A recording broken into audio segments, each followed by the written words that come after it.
Hello students, welcome to my YouTube channel.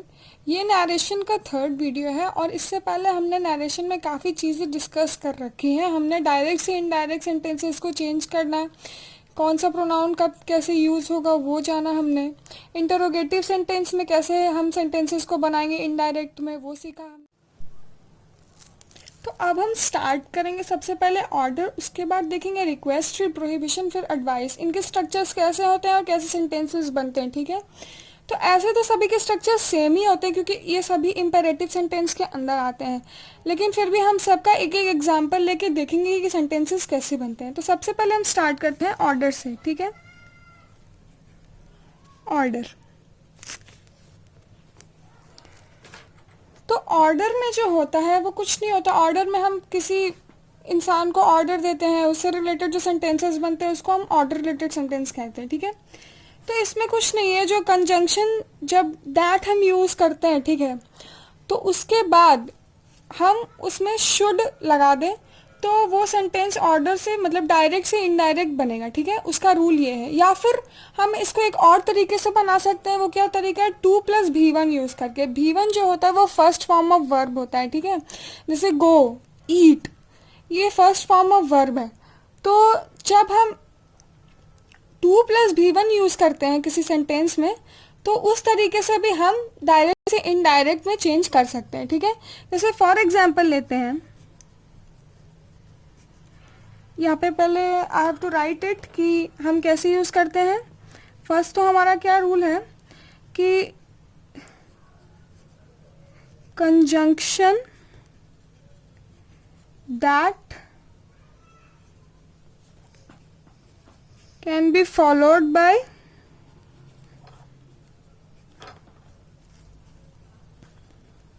Should, and second thing क्या हम use करते हैं? 2+V1 इसको यूज़ करते हैं और, ठीक है। तो यहाँ हमने एक एग्जाम्पल लिया है ऑर्डर वाला। He said to Sita open the door. वो सीता को ऑर्डर कर रहा है डोर को खोलने के लिए, दरवाज़ा खोलने के लिए, ठीक है। तो हम इसको दो तरीके से बना सकते हैं। पहला क्या, दैट कंजंक्शन के बाद शुड यूज़ करके, और दूसरा क्या, 2+V1 यूज़ करके, ठीक है। तो पहला हम कैसे बना सकते हैं इसको? हम He ordered Sita that she should open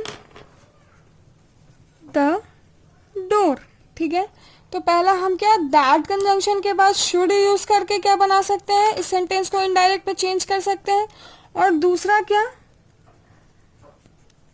he ordered Sita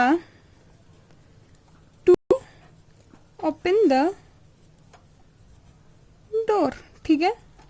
और दूसरा क्या बना सकते हैं, he ordered Sita to open the door. First हमने क्या किया, दैट के बाद she should open the door, ठीक है। यहाँ पे ऑर्डर्ड हमने यूज किया है क्योंकि ये ऑर्डर कर रहा है, ठीक है।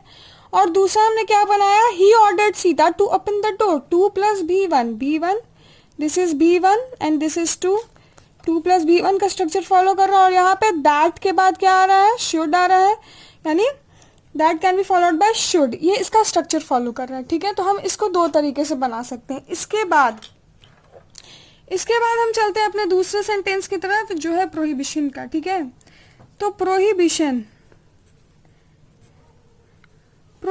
का मतलब क्या होता है, मना करना। जब हम किसी चीज को करने से मना करते हैं तो उसको हम प्रोहिबिशन कहते हैं।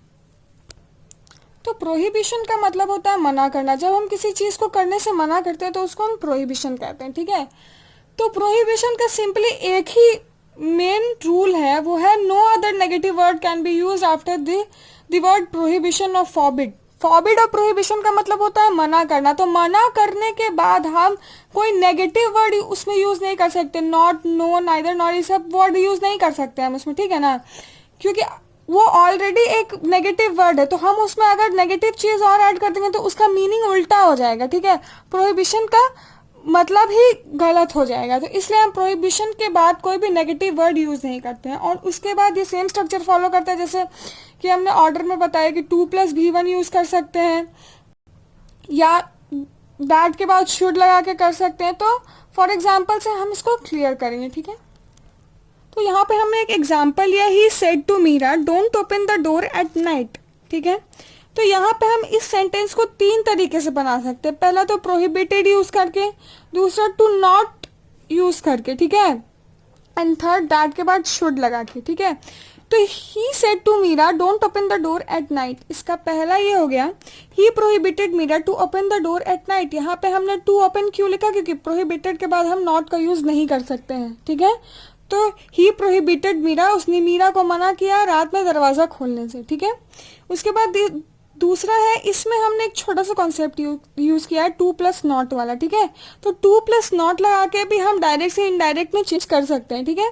क्या करेंगे हम, he told to Meera to not open the door at night, यहाँ पे इसने प्रोहिबिटेड नहीं यूज किया, यहाँ पे इसने टू प्लस नॉट का स्ट्रक्चर यूज कर दिया। कौन सा स्ट्रक्चर यूज कर दिया, टू प्लस नॉट का स्ट्रक्चर, ठीक है।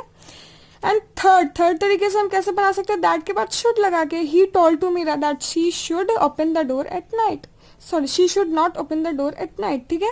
तो यहाँ पे दैट के बाद शुड लगा के और उसके बाद नॉट लगा के यहाँ पे सेंटेंस बनाया गया, ठीक है। तो अब हम अपने नेक्स्ट की तरफ चलते हैं, जो कि है रिक्वेस्ट। रिक्वेस्ट के बारे में जानते हैं।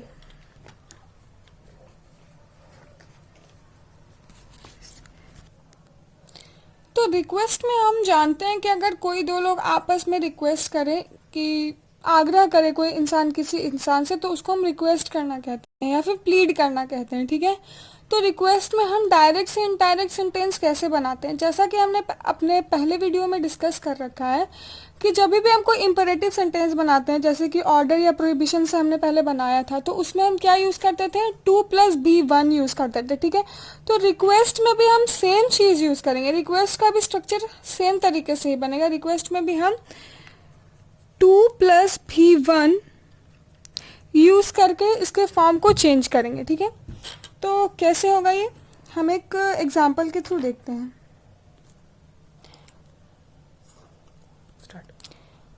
तो यहाँ पे हमने एक एग्जाम्पल लिया, he said to Rashmi please help me in my work, ठीक है। तो इसको हम कैसे चेंज करेंगे, ही रिक्वेस्टेड टू रश्मि, हम यहाँ पे रिक्वेस्ट कर रहे हैं रश्मि से, ये यहाँ पे रिक्वेस्ट कर रहा है रश्मि से, ठीक है। तो हम यहाँ पे सेड के जगह क्या लिखेंगे, रिक्वेस्टेड, क्योंकि ये रिक्वेस्ट का सेंटेंस है, तो हम यहाँ पे क्या लिखेंगे, requested. He requested to Rashmi to help, 2+B1 to help him in his work, structure follow कर गया हमारा, ठीक है।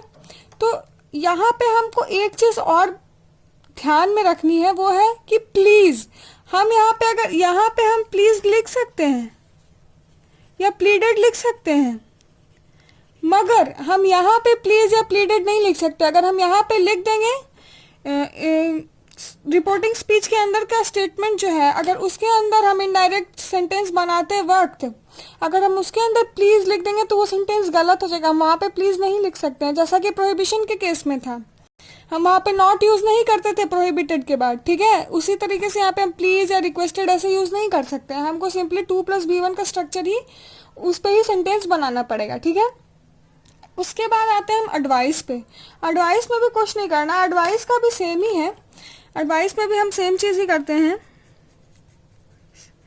एडवाइस का मतलब होता है सलाह देना। अगर कोई किसी को सलाह दे, उस फॉर्म के सेंटेंस को हम कैसे बनाएंगे, ठीक है।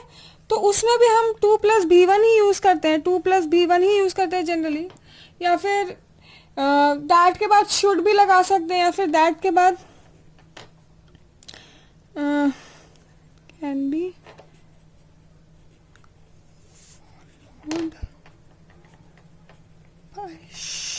ठीक है, या फिर उसको हम दैट के साथ शुड लगा के भी बना सकते हैं। उसका भी बस दो ही तरीका, इंपेरेटिव सेंटेंसेस बनाने के बस दो ही तरीके जनरली हम यूज करते हैं, एक तो 2+B1 वाला और एक दैट कंजंक्शन के बाद शुड लगाने वाला, ठीक है। तो इस एडवाइस फॉर्म के सेंटेंसेस को भी हम वैसे ही फॉर्म कर सकते हैं, ठीक है।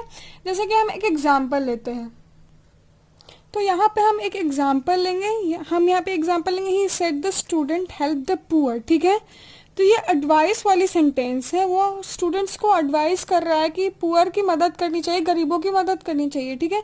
तो इसको अभी हम दो तरीके से बना सकते हैं, जो दो फॉर्म हमने पढ़ रखे हैं उन्हीं दो तरीकों से हम इसको भी बना सकते हैं। पहला, he advise the student to help the poor, यहाँ पे स्ट्रक्चर आ गया 2+V1 वाला, और दूसरा he advise the student that he should help the poor, that के बाद शुड लगाने वाला, तो ये हमारा दूसरा स्ट्रक्चर ये आ गया। इसको हम दो तरीके से बना सकते हैं जैसा कि हमने पहले इंपेरेटिव सेंटेंसेस में पढ़ रखा है, ठीक है।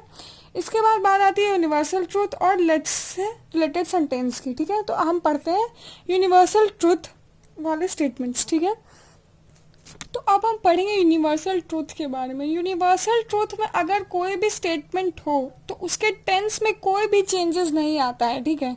यूनिवर्सल ट्रूथ कभी भी चेंज नहीं होता है, इसीलिए इसी वजह से जो भी उसका स्टेटमेंट का जो टेंस होगा वो चेंज नहीं होगा। जैसे फॉर एग्जाम्पल, तो यहाँ से हम एक एग्जाम्पल लेंगे, the teacher said to us the sun is a unique star, ठीक है। तो ये वेल नोन फैक्ट है, सभी जानते हैं कि यूनिवर्सल ट्रूथ है कि सन इज अ यूनिक स्टार, सन जो है एक यूनिक स्टार है, ठीक है। तो ये जो स्टेटमेंट है ना, अगर इसको हम इनडायरेक्ट में चेंज करेंगे तो इस स्टेटमेंट के टेंस में कोई भी चेंजेस नहीं आएगा, ठीक है। ये प्रेजेंट इंडेफिनिट में है तो ये प्रेजेंट इंडेफिनिट में ही रह जाएगा। जैसे the teacher taught us that, ठीक है, यहाँ पे दैट कंजंक्शन का यूज हुआ।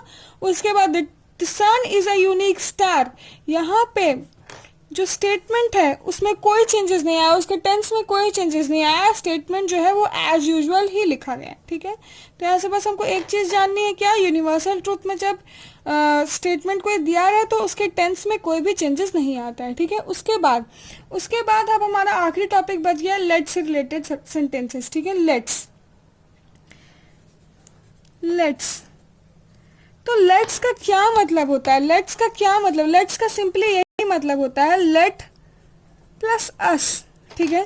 तो जब हमको सेंटेंस में लेट्स या लेट प्लस अस दिया रहा है तो उसको हमको सिंपली क्या, एक चीज, उसका बस एक ही रूल होता है, उसको कैसे ब्रेक करते हैं, उसको तोड़ देंगे वी या दे में और उसके साथ शुड जोड़ देंगे, ठीक है।